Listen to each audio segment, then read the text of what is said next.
All right, push one in the chat if you can hear me.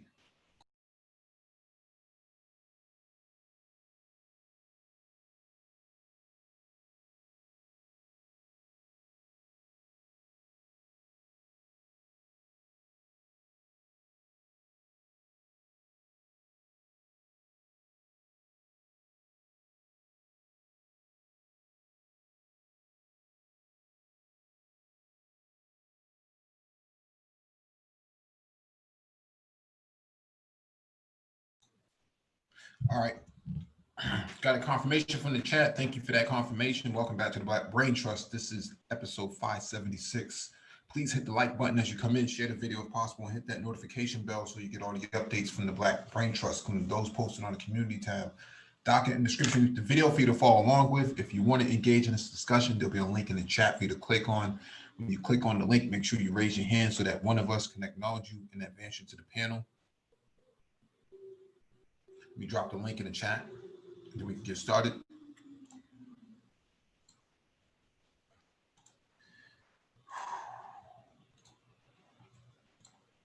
All right.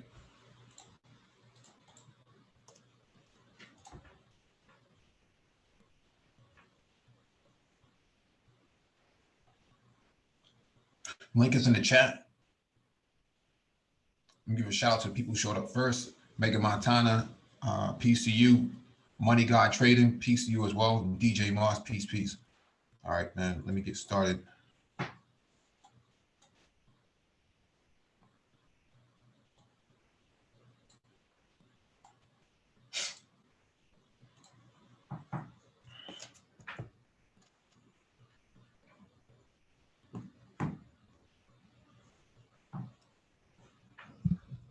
All right, so first item on the docket is from cointelegraph.com. Innovation grant worth $15 million to encourage Asian blockchain startups.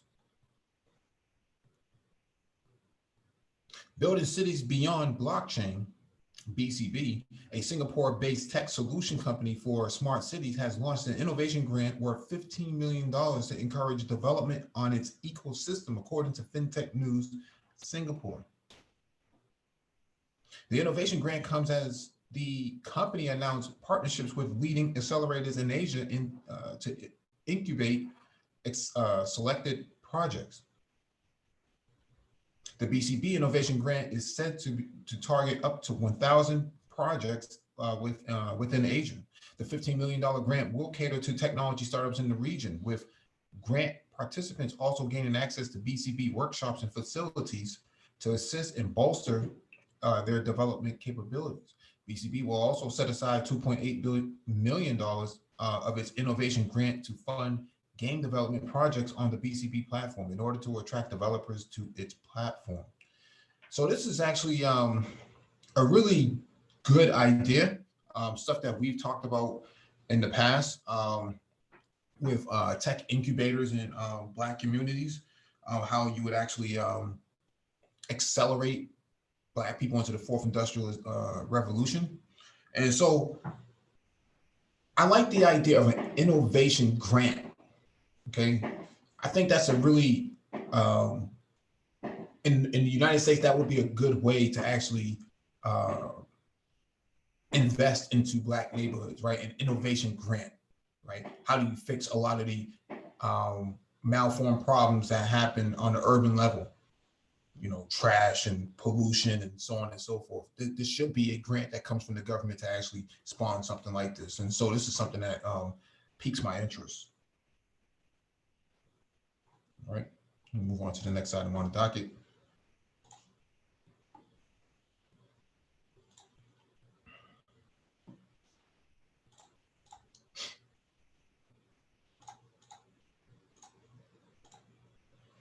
All right, this is from Financial Times.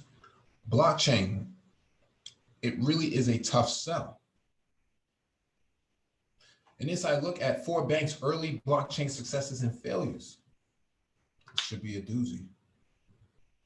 We all know these are hard times for the media industry. Layoffs everywhere from The Atlantic to Vice have been really sad to see, and also somewhat anxiety inducing for those of us who have until now been lucky enough to be employed to do this journalism malarkey. but there is but there is finding ways to make money via means via doing advertising.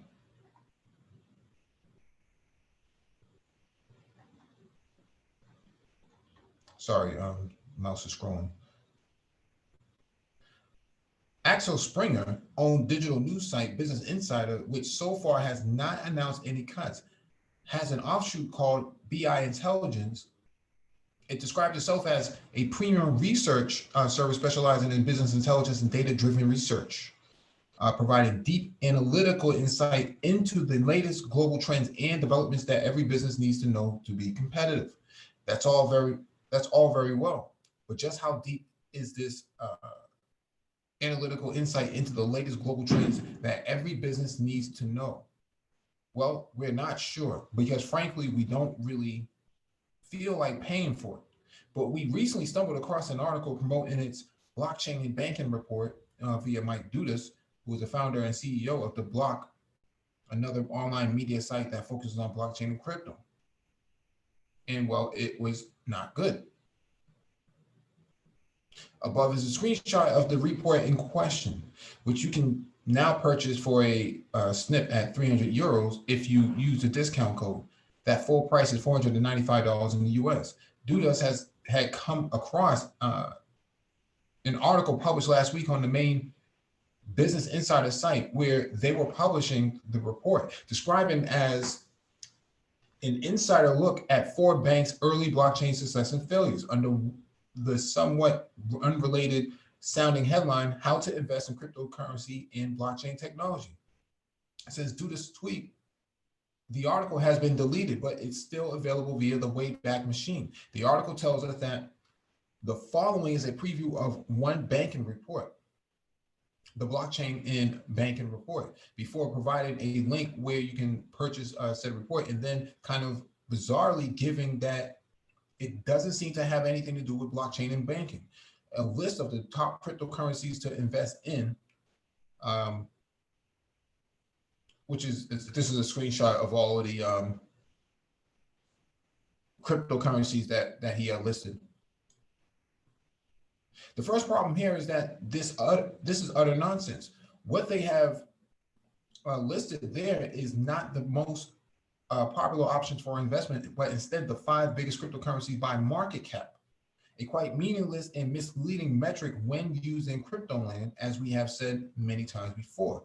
The most traded cryptocurrencies, according to CoinMarketCap, are actually currently Tether, Bitcoin, Ethereum, Litecoin, and Bitcoin Cash. So 4 of the ones they list are correct, even if in the wrong order, you might say. Well, no, because investing in is different to trading. Trading volume is about how many times a cryptocurrency is bought and sold in any given time period. It's not about buying something with an expectation for future return. Trading is not, in other words, the same as HODL.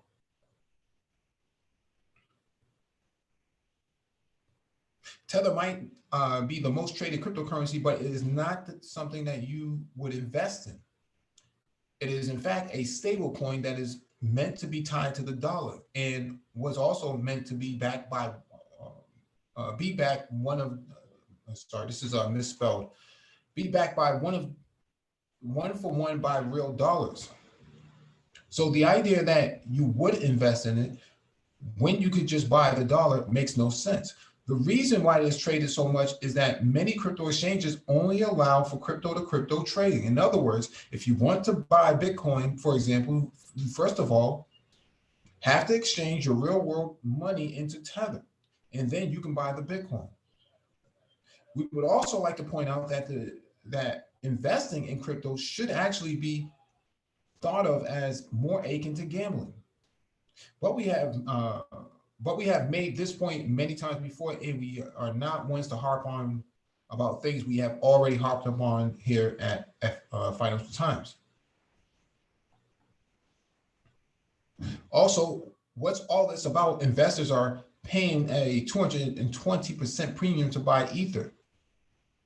The only reference we could find to to find to such a premium was a Cointelegraph article from February discussing the premium investors were paying to buy Ether via the Grayscale Trust, so that they didn't have to have the risk of actually holding any real crypto.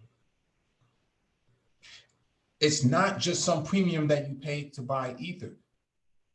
Did the person just copy and paste this from the Cointelegraph article?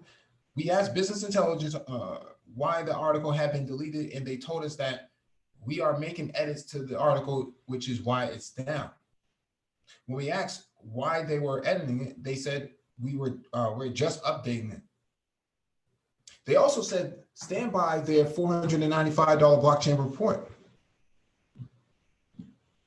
It turns out that this article was not, in fact, a preview of the report as stated, but just a way of selling it. To be fair, telling people to invest in Tether is kind of advice you can't really put a price on. And we're sure the actual blockchain report, which provides actionable recommendations on how banks can successfully pursue a blockchain project, is worth every cent. Yeah, this is a problem. Okay, I think we covered the article too. And I kind of question the legitimacy behind it. I have to see if I can go back through the archives to really reflect on what it is that we said about this. I think me and Engineering Cannabis were the ones who kind of went over this, if I remember correctly. And this is true. I agree with the Financial Times article that you have what these basically they're somewhat, not so much as fake news, but they're trolling us with these articles. And so I see these sort of things and I'm looking like, yeah, that's never going to make our docket. And unfortunately, it did make our docket at the time that it was posted. And so you won't see me or anybody else from this channel posting, putting things on a docket that are questionable, especially at a $495 report that was completely garbage. And so this type of stuff happens. Blockchain and banking is still a very popular thing that's being tested at the moment. No one's really gone live exclusively with it. And so don't always believe the hype from these articles about the failures of blockchain. You know, there are some situations where the project may have not been fully realized, but the idea that blockchain does not have any value at this point is a misnomer.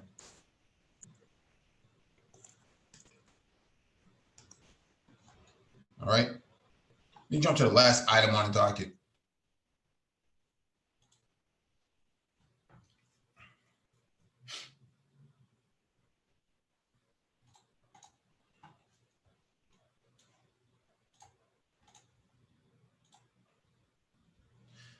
All right, this is from the Philadelphia Fed. Okay, Working Papers Research Department for June 2020.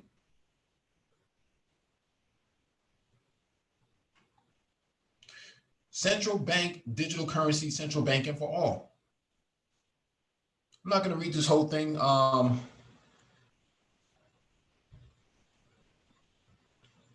I will go through the introduction a little bit and then a couple of paragraphs and then we'll close it out. Recent advances in cryptographic and distributed ledger techniques have opened the door to the widespread use of digital currencies. While the lead in introduction of these currencies came from private initiatives such as Bitcoin, Ethereum, and Libra, researchers and policymakers have explored the possibility that central banks can also issue their own digital currencies, aptly called a central bank digital currency. The introduction of a central bank digital currency can represent an important innovation in money and banking history. Besides its potential role in eliminating physical cash, a CBDC will allow the central bank to engage in large-scale intermediation by competing with private financial intermediaries for deposits. In other words, a CBDC amounts to giving consumers the possibility of holding a bank account with the central bank directly. Defenders of a CBDC have have been rather explicit about this implication. For instance, Barder and Kumhoff, by CDC, we refer to a central bank granting universal electronic 24/7 national currency denominated in interest-bearing access to a balance sheet. In this paper, we will use these authors' definitions as the working concept of a CDBC. Similarly, Bordeaux and Levin proposed that an account-based CDBC could be implemented via accounts held directly at the central bank, or CDBC could be provided to the public via specially designated accounts at supervised commercial banks, which would hold the corresponding amounts of funds in segregated reserve accounts at the central bank, and which is now often referred to as a synthetic CDBC. In this formulation, the differences between a CDBC held directly at a central bank or a commercial bank with segregated reserves are mostly inconsequential for our analysis, for they have the same implications for financial intermediation. We could be thus at the juncture where changes in technology, namely the introduction of digital currencies, may justify a fundamental shift in architecture of the financial system, a central bank open to all.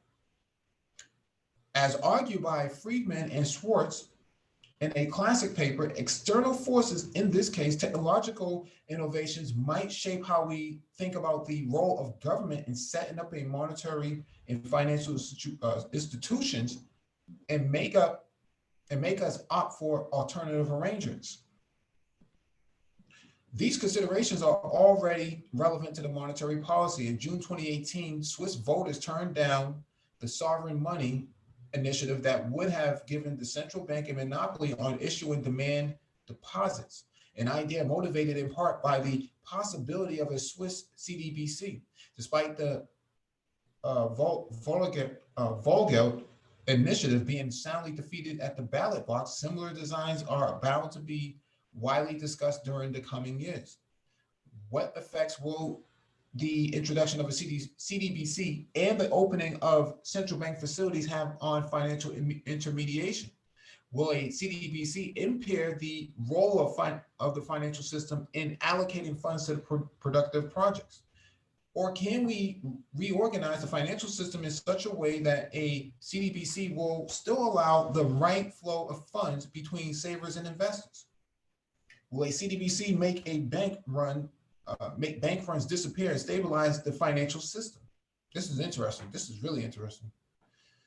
In this paper, we investigate the implications of a CDBC on financial intermediation by building on the classic model by Diamond and the Big, augmented by the presence of a central bank.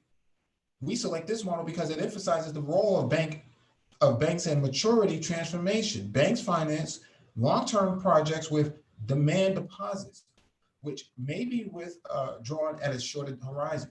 We find that exploring how a CDBC will interact with maturity transformations is a first-order consideration that has not been thoroughly examined by the literature, often more interested in questions such as the consequences of a CDBC for interest rates, tax evasion, and anonymity.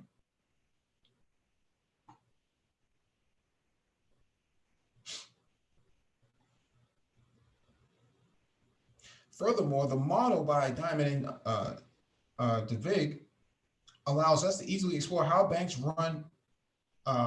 runs might change the introduction of a CDBC and to compare those results with the previous findings in the literature. More concretely, we consider the framework in which the CDBC takes the forms of demand deposits of the public at the central bank. Like a commercial bank, the central bank holds assets to fund these liabilities. But in contrast to commercial banks, we assume that the central bank cannot invest in long-term projects itself. This might be due to the central bank not having a good technology to screen, monitor, and liquidate productive projects. The central bank can instead rely on investment banks to engage in wholesale loans. We derive an interesting equivalence result that shows that the set of allocations achieved with private financial intermediation can also be achieved with a CDBC provided competition with commercial banks is allowed. So this is important. I want to stop here. This is important. The problem, or I shouldn't say the problem, the advantage to a CDBC is that when we talk about the legalization of marijuana, right, cannabis, social equity platforms, the biggest hurdle for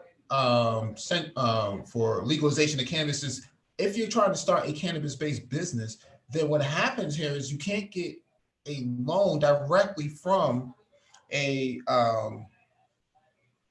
regular bank, okay, a brick and mortar bank, because they won't do business with those who are doing involved in the legalization of cannabis. And so if we had a public banking institution in the form of a CDBC, then what would happen here is that this would allow us to have more democratic control over our financial resources. Okay, this changes everything. Okay, we don't have to have a Bank of America or a Chase Bank or anything like that. We can issue loans for projects in a matter of seconds with smart contracts, with blockchain. Okay, the transparency behind it, the speed of the technology, and the cost of the infrastructure is feasible. CDBCs is very important. I wish more Black people would pay attention to this. Let me finish reading this real quick. The equivalence result might seem to vindicate the views of proponents of a CDBC. The socially optimal amount of maturity transformation can still be produced in an economy where the central bank has been open to all. But our equivalence result has a sinister counterpart. If the competition as commercial banks is impaired, for example, through some fiscal subsidization of central banks' deposits, or as we will discuss below, by changes in the structure of possible bank runs, the central bank has to be careful in its choices to avoid creating havoc with maturity transformation. While the central bank is capable of offering the socially optimal deposit contract, just as commercial banks do, we demonstrate that the rigidity of the central bank's contract with the investment bank leads to different allocations during the banking panics. The loan to the investment bank is not callable. This implies that the central bank's indirect investment in the long asset is protected from early liquidation by this, either completely deterring runs on the central bank or making central bank runs less likely than runs on commercial bank sector. Depositors internalize this feature and exclusively deposit with the central bank. That is due to the rigidity of the central bank's contract with the investment banks. The central bank becomes the monopoly provider of deposits. This monopoly power can endanger the supply of the first best amount of maturity transformation in the economy by allowing the central bank to deviate from offering the socially optimal deposit contract. Our paper is related to several important branches of monetary economics. In terms of money,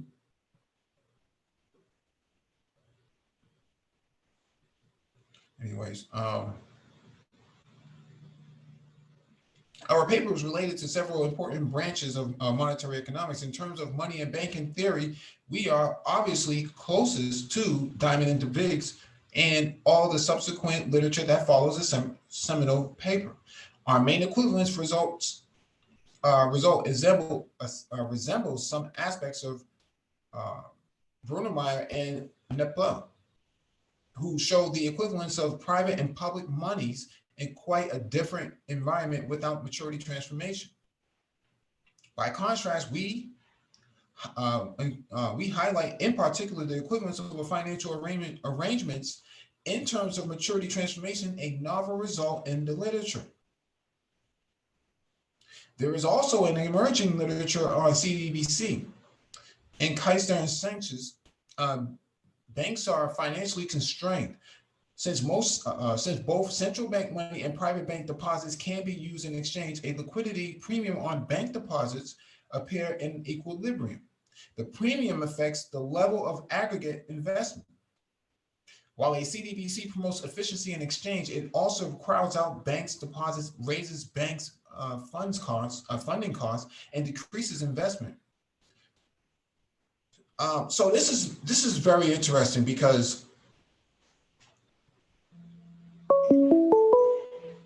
hold on one second.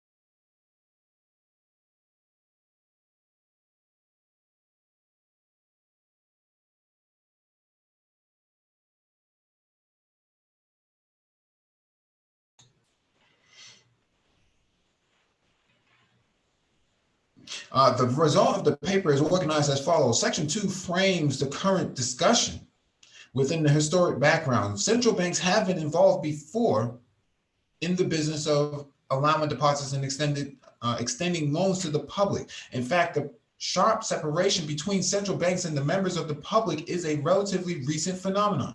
Section 3 introduces our model of a central bank open to all. Section 4 defines and characterizes the equilibrium of the economy. Section 5 analyzes bank runs. Section 6 presents some discussion of the robustness of our results. Section 7 offers concluding remarks.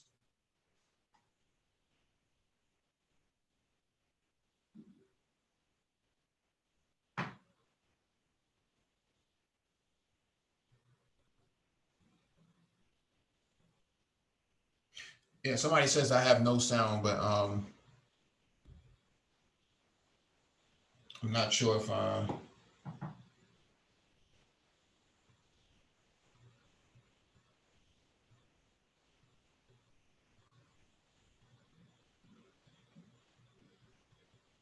can anybody hear me?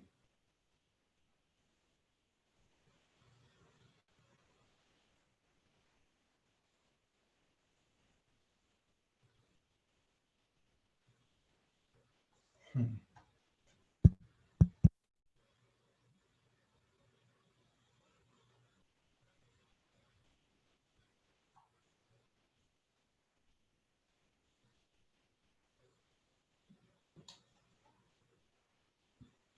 They're saying I'm choppy. Am I still choppy? Yeah, I said I was. Yeah, I said I was going to hold on for a second. That's what I said. All right. Let me try to skip down and try to get to the meat and potatoes of this, because we have a historic background. I don't have a whole lot of time to go through this. I only have about 10 minutes to go.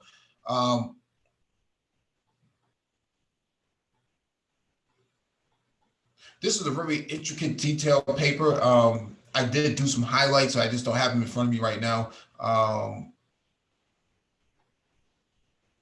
The reason why I wanted to highlight this was because I think there's an opportunity to leverage something like this. The girl I met in Kigali, the Haitian woman who has her own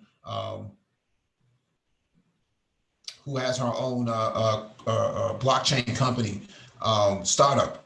And she was working on central bank digital currencies in the Bahamas. Okay.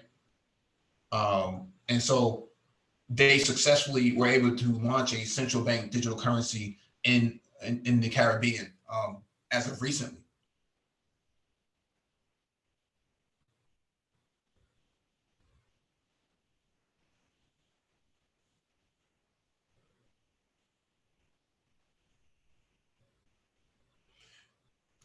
And so we know this is possible. Okay.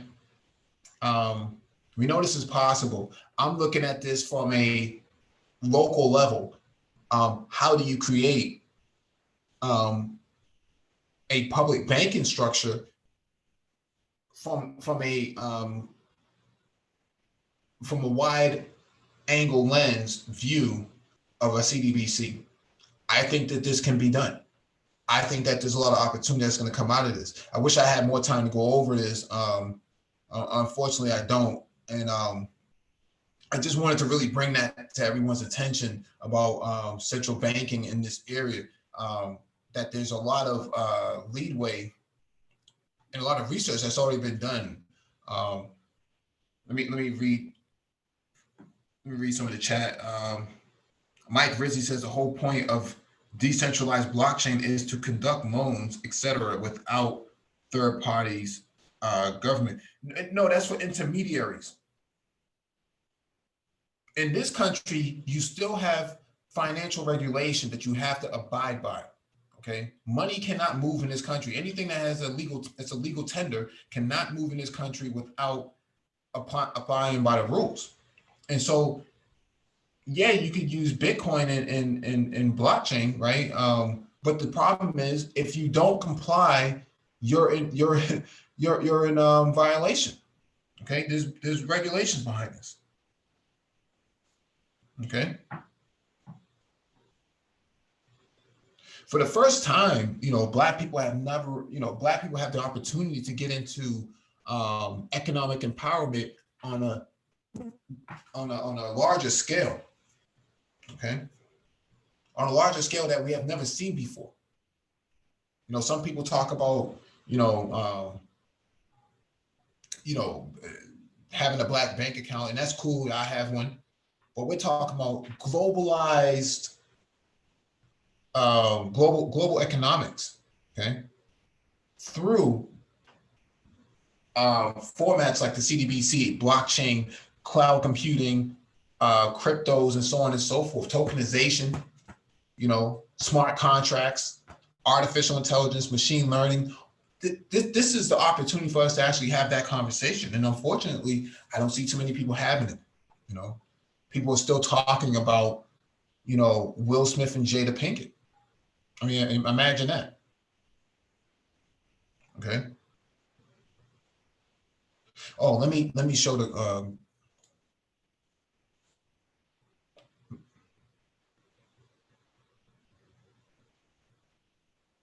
let me show the girl.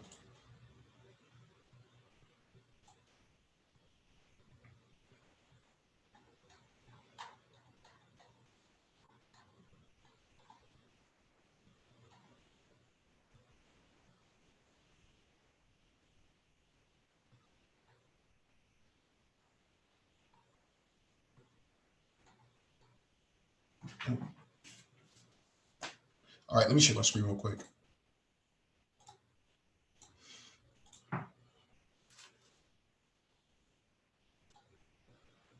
All right, this is Camille from MTech. Okay, she's the CEO of MTech, which is a blockchain cryptocurrency startup out of New York, and she broke down at the blockchain event in Africa in Kigali and Joburg about how they built a CBDC, which is what we were reading in the article. How they built a CBDC, if I remember correctly, for one of the Caribbean islands. I think they did 2 Caribbean islands, one as an experiment and the other one for the actual central government, for the government itself. Okay, working with their central bank.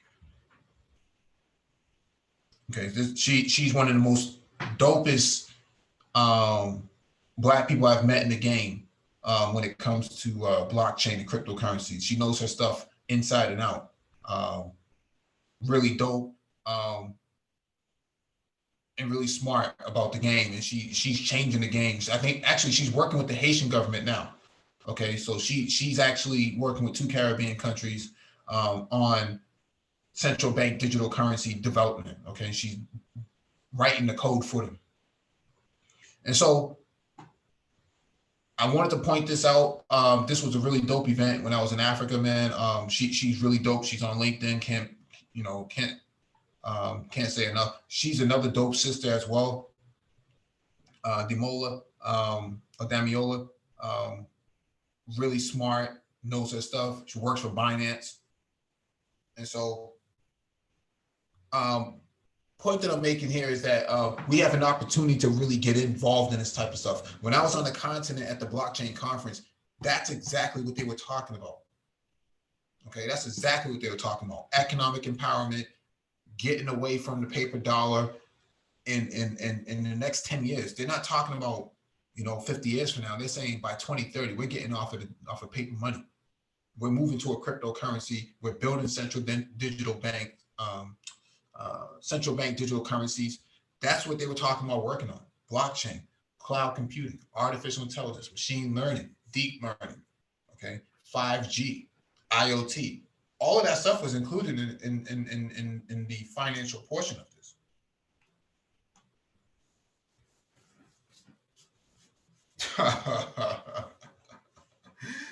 Engineering cannabis is a nutcase, man.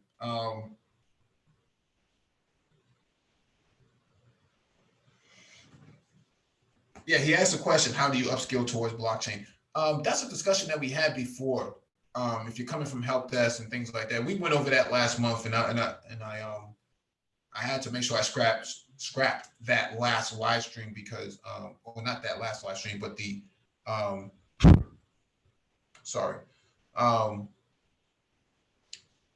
the premiere of that tonight, because it wasn't necessary to actually have that conversation. And so we already went over that back in April and May. Linux Foundation ran a promotional campaign to get involved in blockchain. If you didn't get involved in it, and you missed it, sucks to be you. But I'm just making this point. This is the type of stuff that they were talking about. Camille Cadet, she's dope.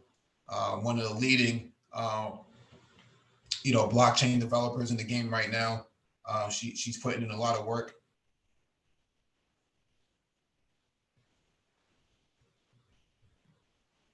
Yeah, Mike Rizzi says, my whole interest is to sidestep government into finances. Yeah, you're not going to be able to do that. Not in this country. Okay? Not in this country, you won't be able to do that.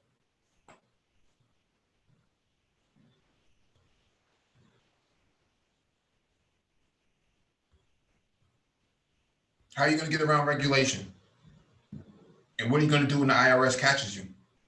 They monitor everything. You're not going to get around all that. Maybe in another country you can do that, but in the United States, you're not getting around that. Yeah, like engineering cannabis says, too many government regulations. How are you going to get around that? You're not going to be able to do that. In this country, no. In other countries, you can.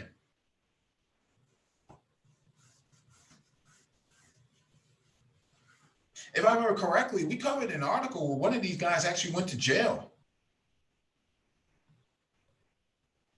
One of those guys actually went to jail. If you've seen how sophisticated, some of the systems the government, the NSA has to monitor all of these sort of activities, it's not worth it.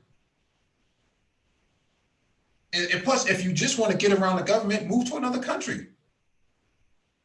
Why do you want to live in a country that has regulation and try to get around the regulation? Just move to another country. Makes more sense to do it that way. Okay. Let me see who's trying to get in here.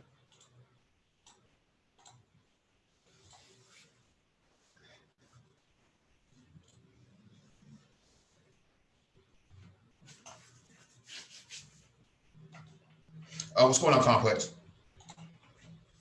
Hey, what's going on, Mike? Yo, I'm masked up at the store right now, bro. Okay.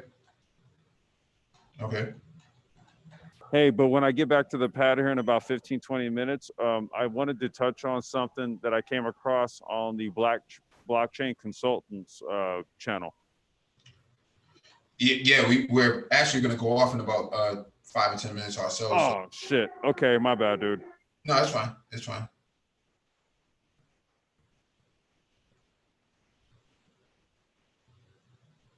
Let me see what else is going on in the chat.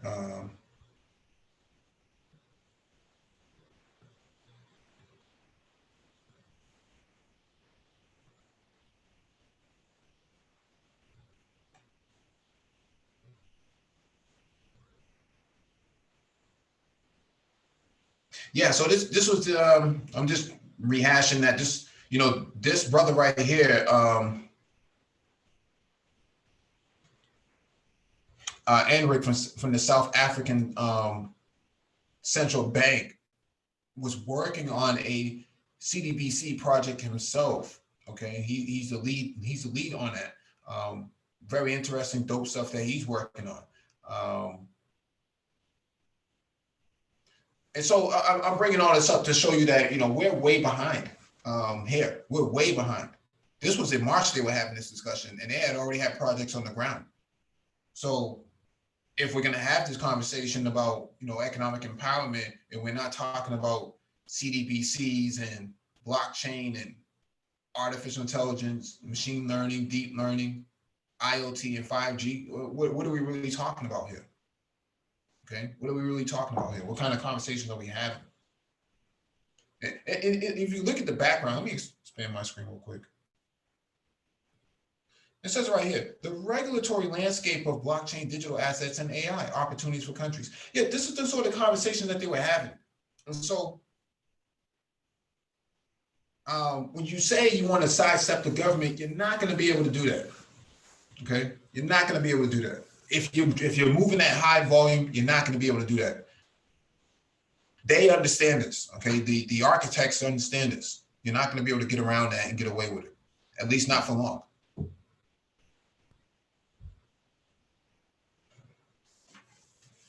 At least not for long.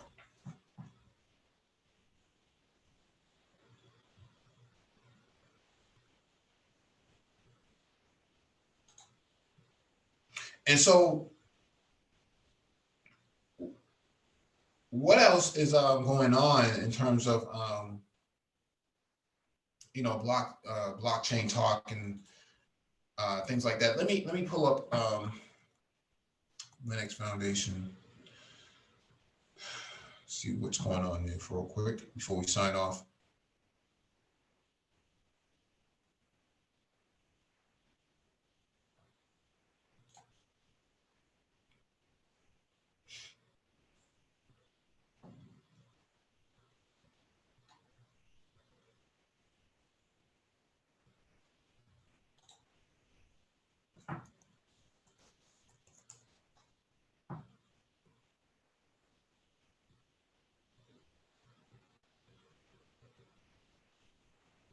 All right. Well, I think because nothing is really happening at the moment.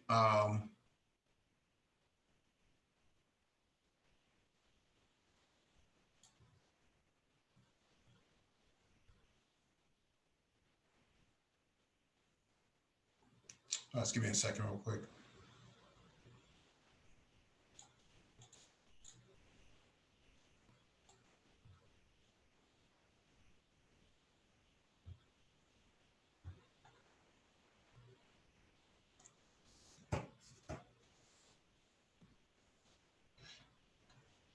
Yeah, nothing has happened of significance right now, so I won't hold you guys up. But thank you all for joining us, man. Please hit the like button if you're not already done so, and share the video if possible. And shalom to everyone else.